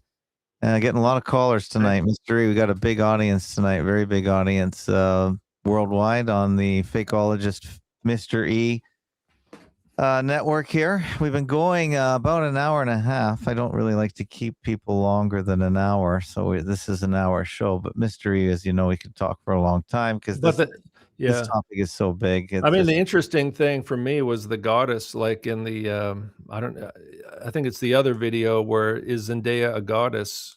That's bizarre. I mean, I'd like to get your take on it. The other video, which was like hundreds of media outlets were calling Zendaya a goddess. And yes, Zendaya does play a goddess in the movie for like, you know, 1 or 2 minutes, barely even shows up in the movie. And it's the worst part of the movie, actually. But why, you know, I mean, it makes sense to a certain degree. They might associate Zendaya with the character. Yeah. But they're literally saying Zendaya, the person, not the character, is appearing as a goddess, like over and over and over again. Should I look at your other video? Yeah. The other one, because then you got Zendaya wearing the angel wings. And that's funny because you saw the wings live in person in your neck of the woods. Yeah, and you see like Victoria's Secret, all that stuff. That they're look at it. There's Shania Twain. Where am I here? I'm on the. That's a classic. This is you talked to the upper right. The upper right. You Who's talked that? to Gary That's King me. in 2022. Gary King was on my show a long time ago. Oh, you know Gary? Yeah, he's a drummer, right? I don't know, but he's a drummer. He's a really good drummer. Yeah, you did a chat 9 months ago with him. It says here. That's my mask. Well, it says from 2022, but he just posted it. I'll put a link to the show because I don't know if I've listened to this show. Yeah, actually. he likes to talk about music because he's a musician. So we talked about music and stuff. Oh, okay. So there it is. That's back before you went public with your face, which is no. I always did. I always had podcasts where I would use a camera. Oh, did you? Okay. Since the beginning. Oh, yeah, since 2016. Oh, okay. I don't have a camera in my studio because I figured people knew about it. Yeah, I did like 100 podcasts using a camera showing my face on other people's channels usually, but okay. Well, I'm not afraid. It was not a big deal. Like for me, it was not a big deal. But I get fewer views when I show my face, so I guess it's a kind of a mistake, you know. I guess I didn't realize it was that bad. No, that's not at all. I think it ruins the illusion, though. Cam just popped into the studio. Cam, are you going to talk about something topical with our esteemed guest? Yeah, I wanted to talk about communitarianism. No, I'm kidding. You'll be off the show in seconds. I'm kidding. Join the revolution. I know. Hey, Mr. E, love your channel. But you know, it's kind of weird. I used to love this band called Ambrosia. You remember them? Yeah. How much I feel? Yeah, and they do. I'm so into magic. You know the No, song that "You Can was Do Magic"? the Atlantic Rhythm section. No, that was You Can Do Magic. I've played that on my show once. You can do magic. Isn't Ding, that ding, America? ding. That's America, the band America. Ambrosia's How Much I Feel. You want to? Oh yeah. Yeah. Well, it's kind of weird because not knowing forever about that band and then learning the meaning. I used to love this song. This is from the 70s, I think. Learning the meaning of ambrosia, it actually means adrenochrome. Oh, does it? Oh, really? Oh, I didn't know that. I thought it's a salad. It's the food of the gods, food and drink of the Greek gods. I think it's in the Odyssey. I'm reading the Odyssey now. I remember seeing that word in there. Yeah, I didn't know forever. I loved the band. They had some adrenochrome. Yeah, I learned that recently that ambrosia actually means adrenochrome, and I thought that was just bizarro. But yeah, that's interesting. It's an ancient thing. They talk about that a long time ago. So yeah, they've always they've always been doing crazy child sacrifice stuff, right? These people sacrifice, right? And castration is a form of sacrifice. Killing your child is a sacrifice. The greater the sacrifice. I mean, there's a reason they put that line in the movie, the Odyssey. I mean, it's in the Odyssey. The greater the sacrifice, the greater the benefit. And then a lot of times the sacrifice equals draining the blood and harvesting the adrenochrome, get the child all scared and and then drain the blood, and then that becomes the drug of the Hollywood elite. That's conspiracy candy. Where does that really happen? Or I keep hearing this. Oh, you think so? Okay. Yeah, there's a book called The Franklin Cover-Up, which I read a long time ago, 20 years ago or so. That seemed all pretty legit, and there's even videos of those people discussed in that book who did you ever see the two children? There's a boy and a girl, and they were in a school that had tunnels underneath it, and somebody was interviewing them. I mean, they were really young, like 5, 7 years old. And they were talking about how they sacrifice babies, and then one of the kids, or the kid's dad, was one of the ringleaders in the group. Is my dad, is a British, pretty your dad? well-known video. I don't know if you've ever seen it, but they were talking about how they kill the baby and hang it upside down and drain the blood, and then they drink the blood, and then they ate the babies, and it was like, oh man. And like the Romans did things in caves with these people. Yeah, there's it's a sick, evil world, you know what I mean? And yeah, I mean, I know a girl who a long time ago, she escaped from one of these cults in like Wisconsin. And she was deaf because they beat her in the head with a baseball bat. And she had multiple personalities. She had 100 personalities. I met like 10 of them, and it was freaky, man. It was like something out of a horror movie. She would just change into a different person. Multiple personality disorder. You know what I mean? I've seen that myself. That was bizarre. And I can't say that I fully understand it, but I saw it. And she was deaf. Yeah, and also real quick, I don't want to keep you, but I live in an area where Ann and Nancy grew up. Okay. And, but they have a statue? How do you figure in the Fisher brothers, and were they all accomplices with it too? As far as are they in the band? I don't know who that is. Is that the guys in the band? Yeah, Roger Fisher's was the guitarist. I met the guitarist once because I went to their show. Married to Anne. Yeah, I went to their show once, and standing by the fence, and then he like appeared at the fence. He was talking to his people, and then he started talking to me and my buddy. I was at a nightclub, and they know what's going on. They know what's going on. Yeah, Anne came in and solo and sat right behind me. I mean, she was like 200 pounds. Yeah, I reached around and said, "Hey, Ann, I'm a big fan." I was saying, whatever happened to Roger, And we talked for like 20 minutes. I ended up going back to her table and sitting there and talking with her. Wow. But you never for a minute until recently, being a fakeologist, did I ever dream that she was a man. But seeing Did those she? pictures you showed earlier of them two, I mean, it looks so obvious that Did she have kind of a deep voice? When you grabbed her leg, when you reached around, did she have hairy legs? Well, I Bit of mean, a I deep swung voice, around. I didn't reach around. Oh, I wasn't a reach Well, around. that's the thing, though. If you're not looking for it, you won't see it. If it doesn't occur to you, you're never going to think of it, right? Yeah, it's so funny too. And I made a comment last week or whatever when Susie was talking about that movie. Oh, you got to watch that movie. You can't take it with you. Yeah. And so I don't have TV, so I'm like, okay, let me look that up. And I ended up watching that movie. I made a comment to Susie in the end there. Because it was in the 30s, I'm like, how many of the women were men? And it looks like after I watched the movie, it seems like 3 of the women that I saw were actually men in drag, That's theater, though. That's theater. That's ancient theater. Theater continues now to this day, and it's part I of their remember you ritual. saying back in That's the the day, deal. there was really no female actors. It was all men, It's been like that thousands of years. That's the way it's done. Women really were supposed to stay home and raise children, not waste time screwing around. Okay, Cam. Excuse me, Cam. We got another caller in. 41 seconds. Thank you. Thanks for calling in, Cam. We got one more caller in, and then we should wrap it up because we're going to do this again if Mr. E agrees. Caller in, where are you calling from? What's your name? Mr. E and Fakeologist. I'm calling from the present. I'd rather not disclose my location. What about your name? What can we call you? The present.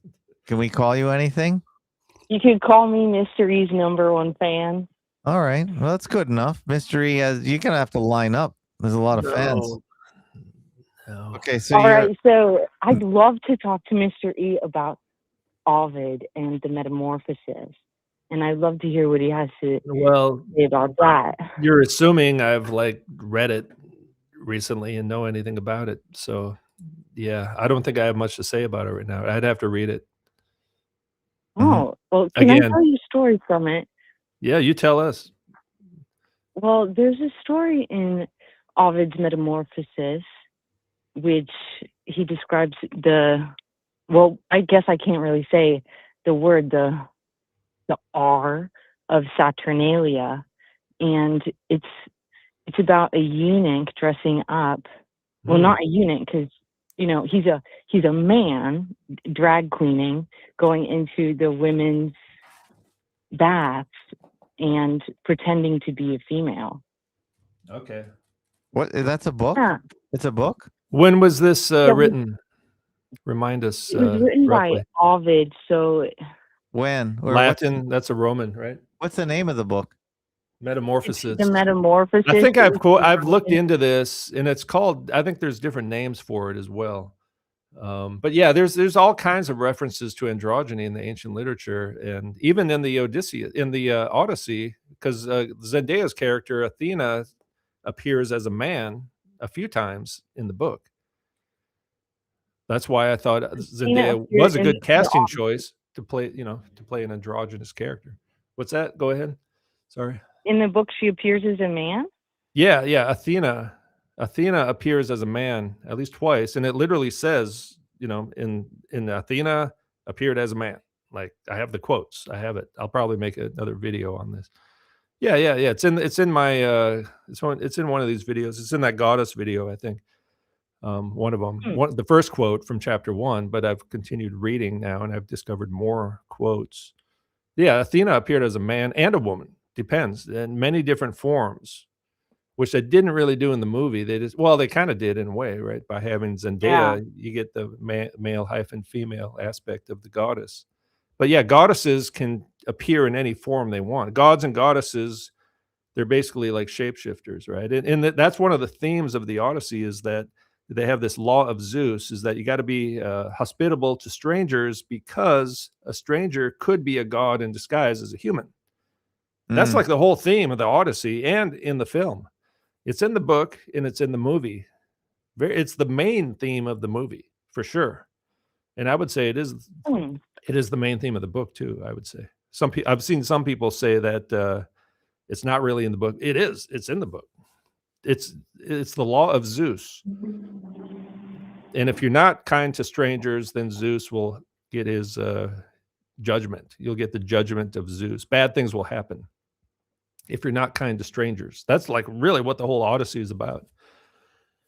So Anyway, so just don't judge them quickly. And because now something else we haven't talked about yet is the publicly disclosed androgyne was played by Ellen Page, who goes by Elliot now, right? L. Oh yeah, you brought that up in your review. And L, without spoiling in L, and I guess this character named Sinon appears more in the Aeneid. See, the Odyssey character appears throughout history, not only in the book, the Odyssey or the Iliad, but also in the Aeneid and the Divine Council, I believe.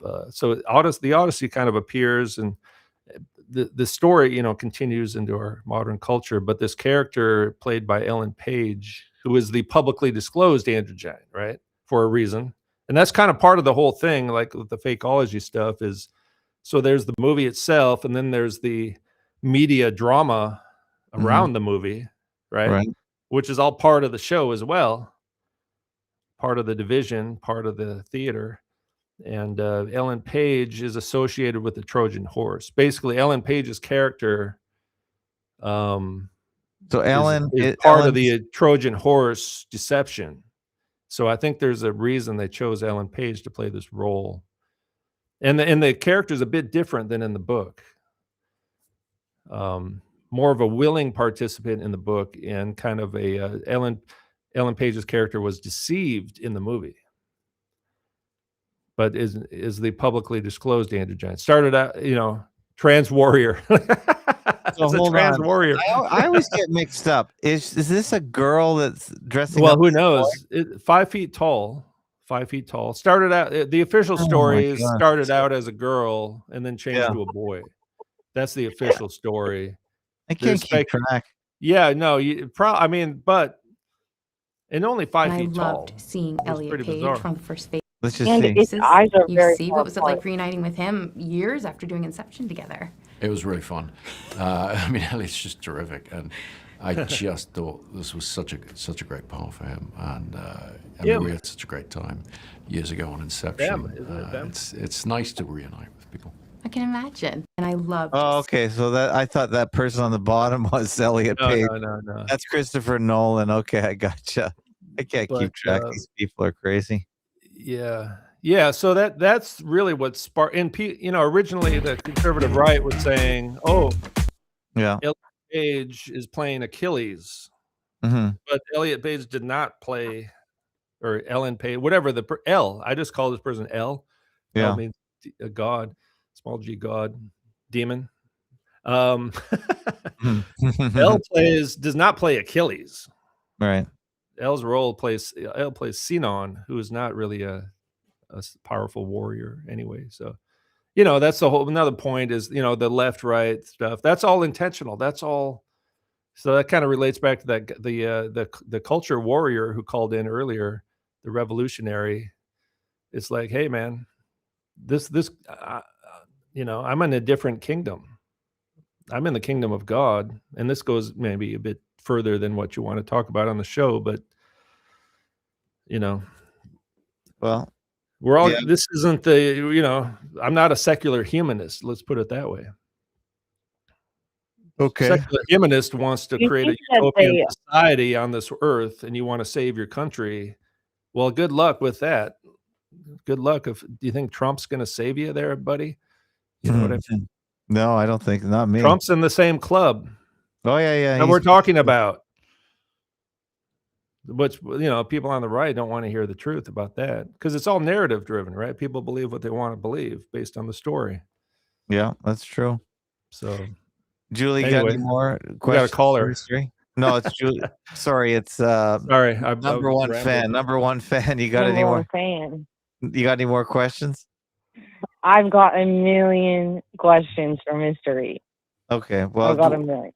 One more, and then we're gonna have to wrap it up. Yeah, well, about the Odyssey, do you think that they intentionally wokeify it because it's a poor part of the Western curricula, and then they'll show this media to future generations. Do you think it was a bastardized version? I haven't seen it, Mr. E. No, not at all. I think they wanted to portray it as that. I Oh. think they wanted us to think it was a woke movie. Yeah, they had Anne Hathaway. They had some of these triggering actors in it, right? And so that's really the issue. People, I guess, the casting choice. But hey, the dude can cast anyone he wants for his movie, right? I'm not making the movie, but yeah, the thing is, in a movie, you got to get the movie stars to get people to go into the theater. Like it's hard for these guys to get people to go to the theater to watch a movie these days, right? So you got to get the idols. You got to get the idols, the gods. Zendaya is a goddess in our society. Matt Damon is a movie star, right? These are idols. You got to get Anne Hathaway, the people who are idolized by the masses. People go to a movie to watch the movie star, and that's the way it's always been. That's part of it. Without a big name, no one's going to go watch the movie. It probably would have been a better movie without any big name actors, but no one would go to see it. So I thought it was a well-made movie. I didn't see it as woke unless you look at the casting choices and what they've said off screen before. But the movie itself, right? The movie itself wasn't woke. They're just telling the story. But the media coverage, and I almost didn't go and people gave it a bad review based on their perception that it was a woke movie. It's like, why does everything need to be part of the culture war? You know what I mean? Well, many maybe it is. retellings of many recent retellings of the Odyssey in literature were extremely woke. So I assumed that it would be the same way. Me too. I assumed it would be too. Very, from a feminist lens, that was like the trend that went through all the retellings of the Greek myths, all about the female's perspective. So was this like a female-dominated Odyssey? No. Or was it? No, it was about Odysseus. It was the guy going back to see his wife and family and his kid. Yeah, I mean, other than casting a lot of androgynes, but that's normal in every movie. Every movie has that issue. So why don't they complain about every movie ever made? You know what I mean?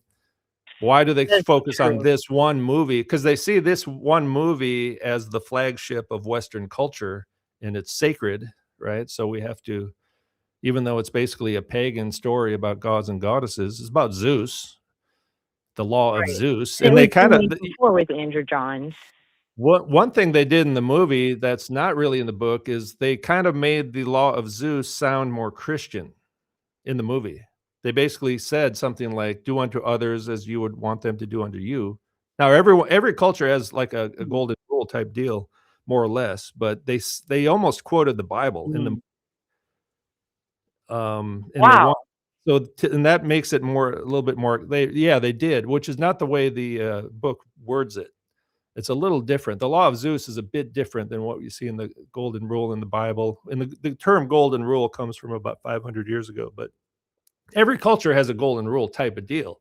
So that's not the issue, but they did, they made a few tweaks in the movie, but they want us to think. So my point is that if you listen to the conservative right and they'll say, don't go watch the movie, it's woke, then you think it's going to be like one of these Disney movies or something, and it's not like that at all.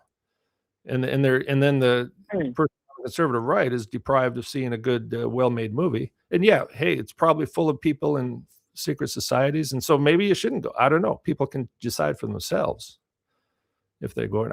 Maybe I missed something, but I didn't see it as a deliberately woke, because the woke agenda is just in the last 5-10 years, right?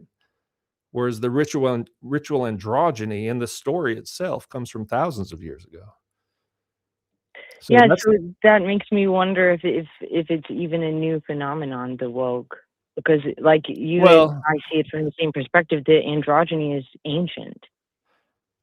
Yeah, to us today, it feels like a new thing because they're kind of pushing it on the masses in the Joe Biden era. It under a different label instead of being like the king's eunuchs. Now it's your children. Yeah. Yeah. So, and it's probably more to divide people. It's a thing that, and people, people get views. There's YouTubers out there who every video they make is aimed at the conservative right. And basically, if you tell people what you want to hear, you get more views. I'd get more Yeah, views that's if I for just told sure. people what they want to hear. I would get way more views. And if I just became a conservative right focused channel, I would just look at everything through that lens and probably be a MAGA supporter, and then I'd have to ignore everything Trump is doing and everything his family's doing. You know what I Well, mean? Mr. E, if you had one message to give the world that they don't want to hear but they need to know, what would it be? Yeah, good way to wrap up the show. That's a good one. Well, I would say there's, I would say, no matter what happens, we're all going to die someday, right? Regardless of what the government does to us or not. Unfortunately, some of us Yeah. want to keep living, but yeah. What's the, looking at the big picture. That's all I would say. Look at the big picture. There's no solution in this world, political solution or government. I don't see a utopian society ever happening here. And either way, death is a major problem. So what's the solution to that? I would just pose that question to people. Just live your life to the fullest today. Well, that's the solution. Yeah, everyone will answer the question differently, but that's enjoy your life. That's a question to pose to people. And don't get upset. Oh, thank you, Mr. E's #1 fan, calling from we don't know where. Appreciate it. Thanks for calling. Thank you so much.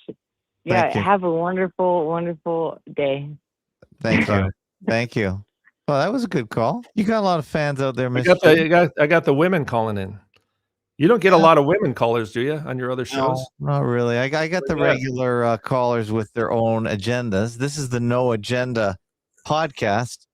Not really. I mean, there is one called that, but no, we like to try and keep the questions towards what the guest is here to talk about, not whatever you want to talk about. I mean, you have a variety of guests.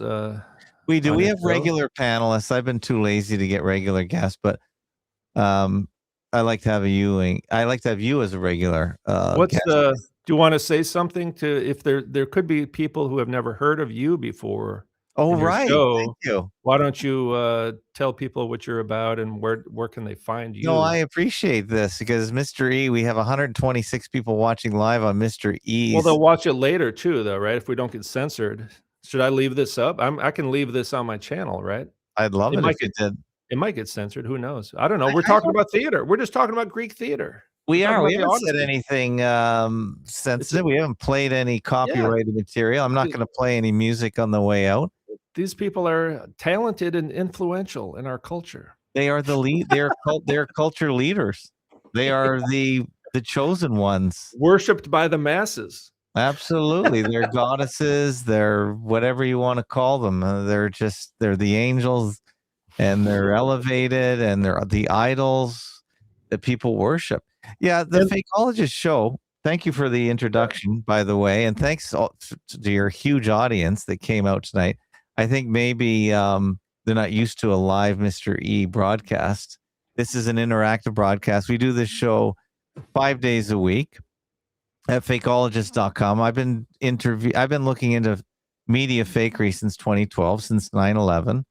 And Mr. E, of course, is another 9/11 deconstructionalist. He looks into it. He understands, probably similar to me, what happened on 9/11. It was not as we were told, and it just led to the complete pulling of the string to unravel this whole media illusion that rules over us. And they give us stories, they give us fear, and that is how they run the world.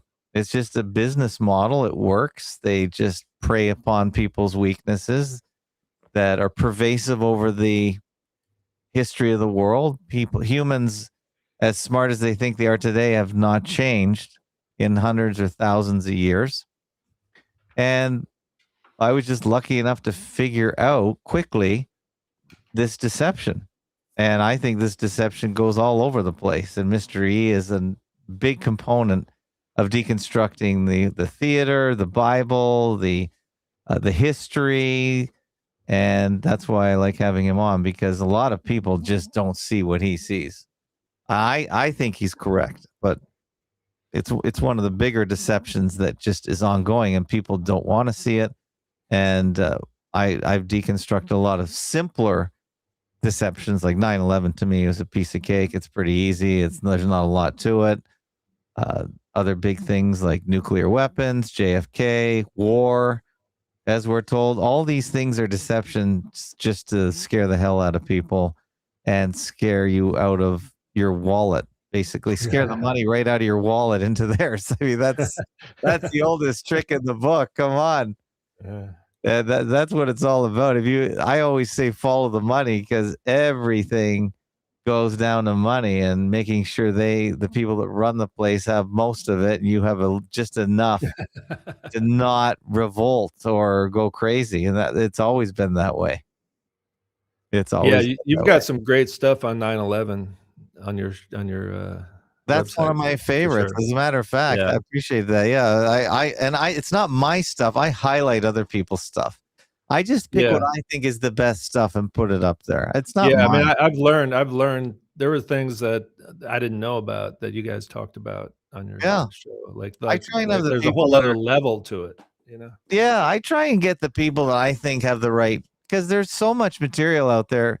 There's so much misinformation, disinformation. It's all on purpose. It's just to confuse you.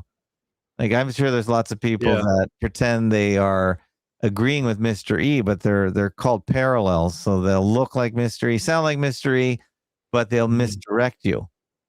And this is just psyops. This is psychological operations, counterintelligence programs. This is just all there. This is all part of one big system to keep the apparatus operating unaffected, basically.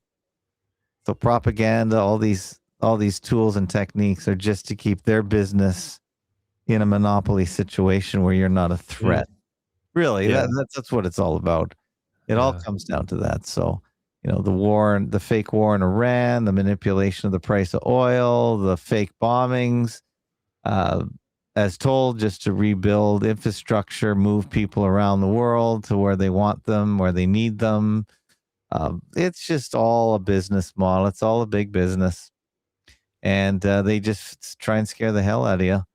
And also part of what Mr. E talks about, the theater, and they're just fooling you, and you don't believe your eyes, don't believe your lying eyes, but it's all about control.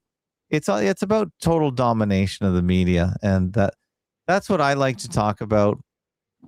And Mr. E is a big part of explaining the whole deception from his angle. So that's what we talk about. All the world's a stage. Yeah. And if you didn't watch it, then they wouldn't have any power, but people love it. They love to watch it. They love their mind control. They love their programming. They love leaders. They love false idols, and they just give you what you want. None characters. Yeah, you love your myths. You love your characters. Trump is like a character. He's a really good character. I don't care what you say about Trump. The guy has dominated the media since 2016. Every single day. And people and the people that love him the most are the ones that say they hate him the most. That's the funny part. They're the ones that pay the most attention to him. They hate him so much they can't wait to get more hate. It's 1984 and Goldstein. Everyone loves their 1 minute of hate. Yeah. And my mother's one of the leading haters of Trump. She hates him. And she's an American.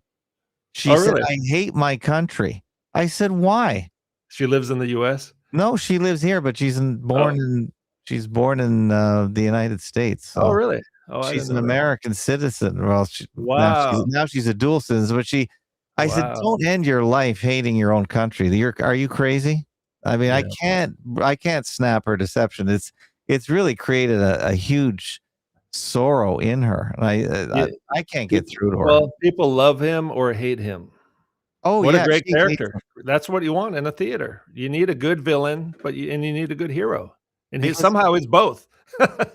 well, he keeps her attention. Like no one has her attention like he does. And it's terrible for her because it's really very hard on her Yeah. psyche, and she's an old woman, and I Yeah. feel bad for her every day. I said, if you just listen to your own son, your own flesh and blood, who's trying to help you decode this Yeah. matrix that you're Well, living in, but I mean, that shows, right? I mean, you're like the fakeologist, and you can't wake up your own mother, right? no, It's she thinks so hard. You I'm nuts. can't really wake people up, You really. cannot, no, and they grew up before they grew up with the television. The television came of age in the late 40s and 50s. I think she said there was a television in her house, maybe I think in the late 40s, early 50s. That's pretty early. Yeah, I think televisions first came out, and I know her father he always liked gadgets, so he would have got one Okay. of the first Yeah, televisions. he was an early adopter, and then it Always, rolled out in always. the 50s and Yeah, 60s. yeah. So it would have been when she was young, but and then that's that's the That most was, that was the Trojan horse. one of the most The hypnotic devices television is ever. the Trojan horse. There you go. That's what this podcast is about. We Mhm. finally figured it out. Yeah. The television is the Trojan horse. There you go. I'm gonna see when TVs first came available in the United States, because it would have been the United States that got them first. It's the television is the Trojan horse with the androgynes on the television and Sure. all the other fakery, all the other narratives. Television as a Trojan horse, that could be a video. I just thought of that right now. Okay, so I was right.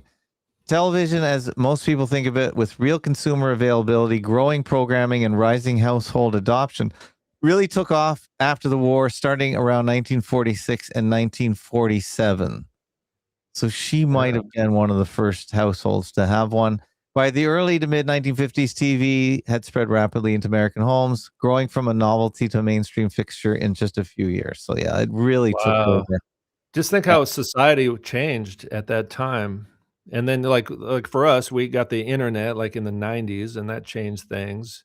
And then Oh, now yeah. we got AI, and that's changing things right now in real time for us now, as Oh, yeah. you're looking Mhm. at AI right there. I find AI makes so many mistakes. Do you find Well, that as well? Like, it's like, I just want to what are you doing? You know nothing. It's Well, still all it is problematic. it's just an automated search engine. I just talk Yeah, to it that's because what it I know is. Yeah. instead of me searching for stuff, I let it do the searching.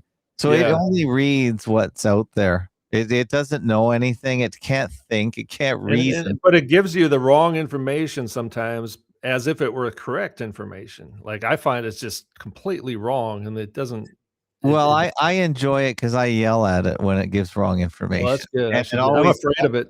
it always apologizes. I love that. I'm afraid it's gonna get vengeance upon me. No. It's not sentient in any way. No, it's But not. anyway, so this AI is like television back then. Like, we're in this AI revolution, which Yeah, is it's a similar real to revolution. It the really television. is.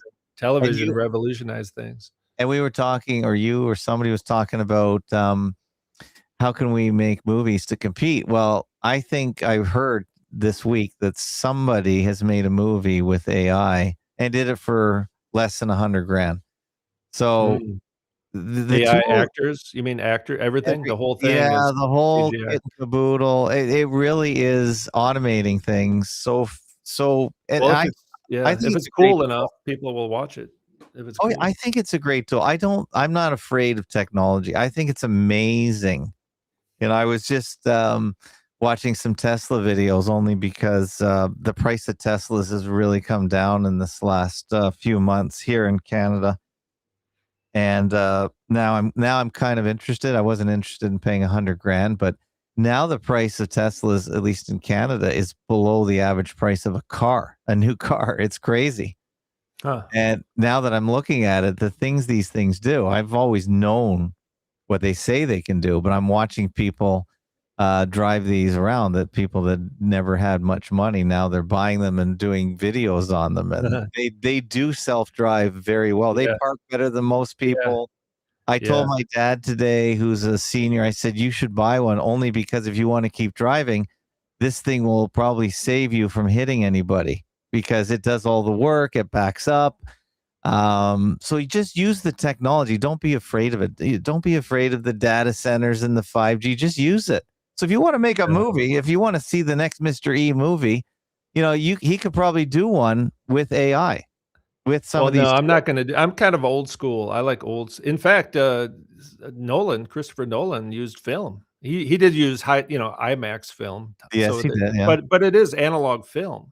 No, I understand that. Yeah. So Yeah, I'm I've kind of heard an that. old school. Yeah, But how I much like the did old he have school. to spend, though? I mean, Unlimited. yeah, exactly. I mean, you can't hire 50 of the top actors and have these epic Yeah. scenes with hundreds of Yeah. thousands of extras. It doesn't happen. Yeah. But But, I think people need to use discernment, for technology, There's both it can be used for it's good or it's a evil, tool, and a knife can cut your food or it can kill people. Exactly. Yeah. Yeah. It's a tool. Just use it. Use Yeah. all these tools Yeah. for. So yeah, so that's what we like to talk. That's what I like to talk about on my channel, and I hope people like this live interview with Mr. E. I think Mr. E is a very dynamic speaker, so much more interesting live, or he's very interesting live as well as his very polished videos. And I know you put a lot of work into your videos. How long does it take to make a video? Do people think Well, I'll tell you this, man. I have severe tendonitis in my right arm Mhm. Okay. from editing videos, from Oh, using the really? mouse. Severe. It's been going on for like 3 months, and it's Okay. horrible. So that's why I prefer to make that's why I'd like to use my camera and just go outdoors and talk for a Yeah. while. I Walk don't and have to talk. edit it. I don't have to edit as much. Like, every mouse click Hurts. it hurts. Yeah, I can I imagine. can't use my right arm because Oh, of wow. editing videos. Yeah, so I have to lay off the edits Well, and just maybe keep you it more can, yeah, organic. just do one take videos. Yeah, That's yeah, all I you need. always mess up, but I think, and what I think these days when there's so many there's a lot of AI slop out there, right? Oh, So it's terrible. I think what people probably want more is more of a human connection Yeah. anyway, with the Yeah. mistakes and all. Just keep it more kind of organic. Well, I Probably don't less edit these edits might be videos. better, I don't edit these videos. I mean, that's why I do It's live. real, yeah. It's just But real. I just show the screen. That's it. I don't do live like, doing live by myself feels kind of funny because, like, I think like a good podcast is like 2 people talking or so, and It then, is, yeah. like, this Mhm. kind of format works. That's why I don't do live shows, like, I'm just gonna do live by myself. That's kind of weird, It and then is hard, yeah. It's good to have interaction. I like the fans calling in, the real fans, and you have a Yeah. lot of real fans out there. So, even if you did your own podcast, it's really good to have people come in. But I like the back and forth. As a matter of fact, one podcast I really like is the No Agenda Show, and allegedly and probably the co-host just died this week. Oh, wow. And they use a value for value method, which means you just pay what you think the show's worth. And I think they've this last week, since the guy died, and a lot of people are calling it a stunt, but I think he really is dead. They've raised hundreds of thousands of dollars on this value for value. It's unbelievable how many people. Now, the co-host that died is quite well known. He's been in media since the 80s.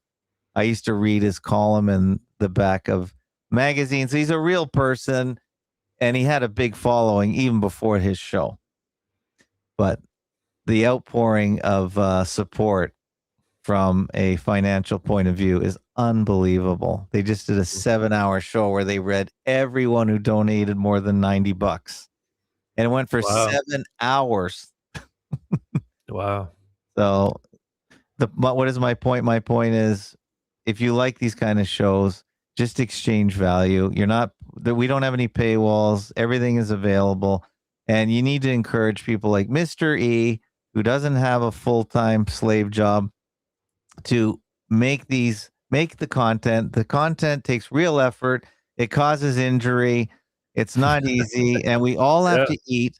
So make sure you help out people like Mr. E and donate to the show.